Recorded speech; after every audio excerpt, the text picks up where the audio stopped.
Okay, welcome to SA Boxing Talk. We tuned in here with Jackie Brice.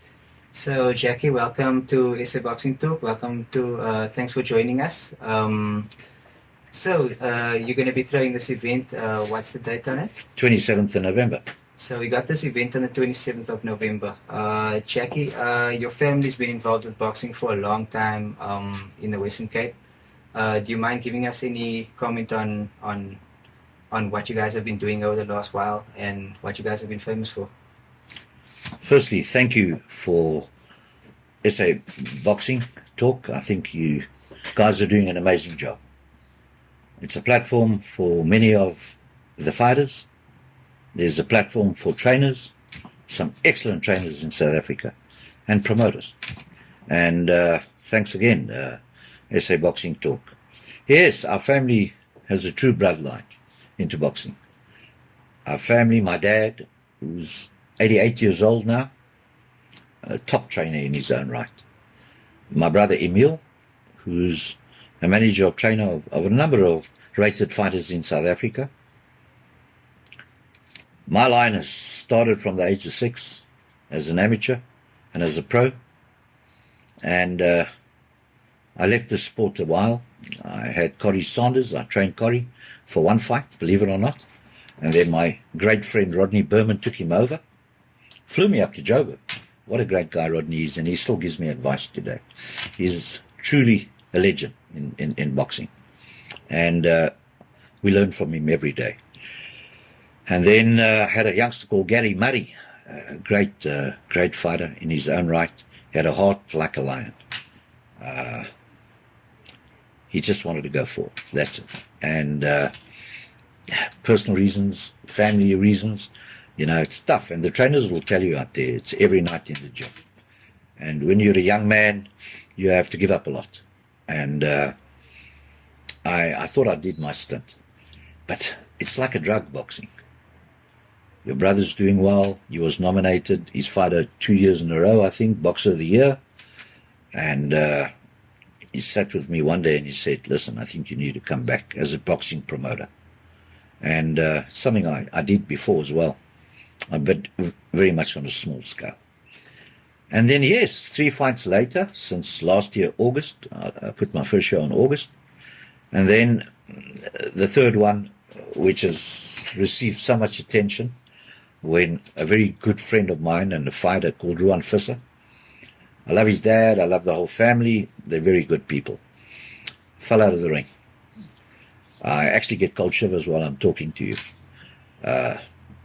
All the compliances was done, boxing board took over the bill at 2 o'clock. And yes, it received so much hits. And a good thing and a bad thing. Bad for boxing, absolutely. Good thing that there's possibly going to be a return in the near future. And coming back to our family in boxing, yes, it's a passion. That's what brings you back. It's the passion. I'm very grey now. I'm a lot wiser. I know the ins and outs of boxing in terms of treating fighters, treating managers, treating coaches. They must do, when we involve ourselves with them, tremendously with fighters coming through, especially the fighters that are coming through that we can see the potential in. And I can mention but a few. Aziz Kunat, his history is well known, documented. The hardships that the young man had. Lunga Semela and Tony Mayala. Emil's got some great fighters at the moment. He's got some young ones also coming in. Very much so. He's got a guy called, I think, Kosi Plaiki from the Eastern Cape.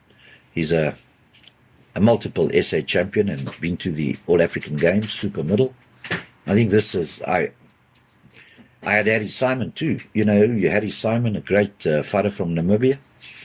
And I have an eye for talent. And it's this talent that I saw that made me bring this young man to Cape Town 6 months ago, prior to COVID. He's training very hard. Came here weighing around about 77.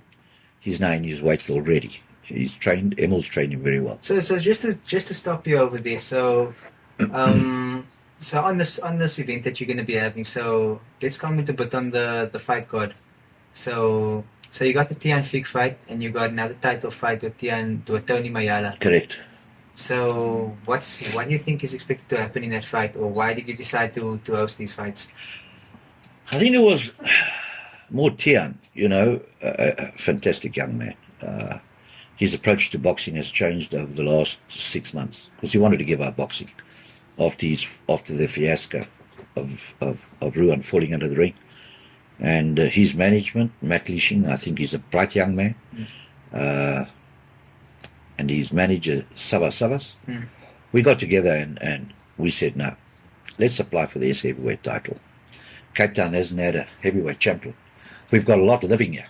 One of them is Harry Kutsi. And but we need our own one. I can't recall the SA champion, and people must help me out there.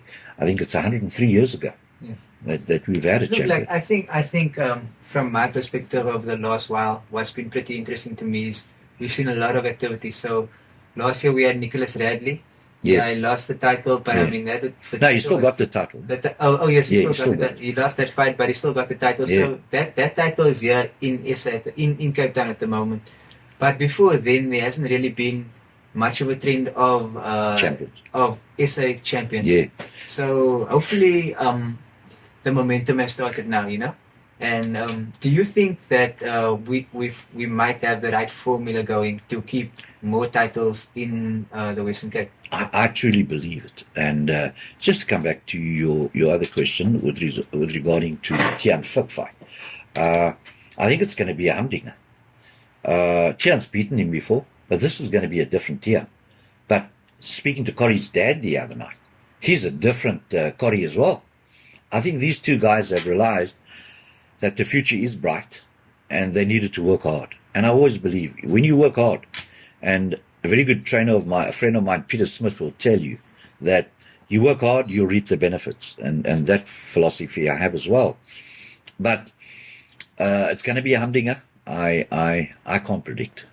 It's going to be close. I believe it'll go points, to be honest with you. I think they're in both physical fit, great condition. And then we've got the Tony Mayala WBF All Africa Super Welterweight title. I think Tony, at the age of 42, he's defending now, I think it's the third or fourth time. And very lucky to win the last one against Kulu, I think from Natal, KwaZulu-Natal. I thought he was very lucky to get the decision. But Emil's told me he's made some changes. He's made some changes. And I was the other night in the gym. Wow. No, he's improved. He reminds me of the Hitman Hearns. Nice and tall, lanky. Going to be a good fight. I think the whole build's going to be a good fight. We've got this Athenkosi Plaiki, which I've told you about. I think he's going to be the name of the future. And I want people to know out there, all the super middles. Remember this boy, the Viper. He's going to make it. So I think that 2020 has been like, it's been like a phoenix arising from the ashes. Absolutely. In many ways, where it's like, you get to see the true epitome of professional boxing. So from your side, have you seen any changes from, the whole COVID period, trying to arrange the fights for this tournament or meeting everyone? Have you seen a different, hunger in the boxers? Or it's twofold. The boxers are hungry. I gave food packages to them.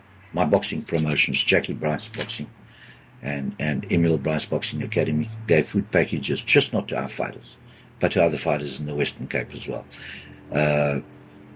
And when level 1 came in, you could see how everyone just wanted to start training again. They were hungry.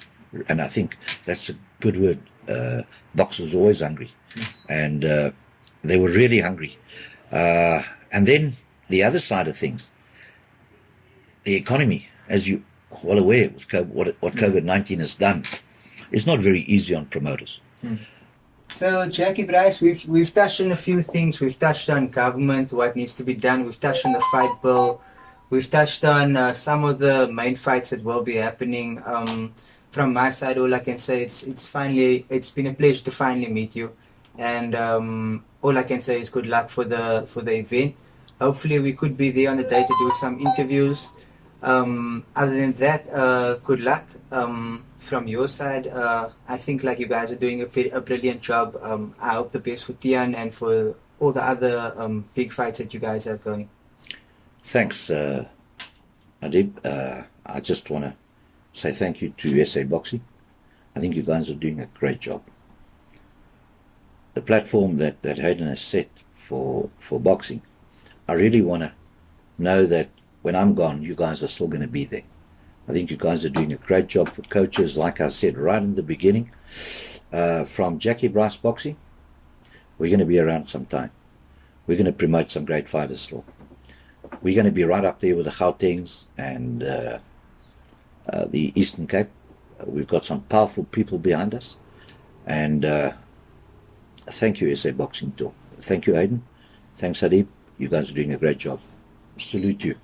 Keep on punching.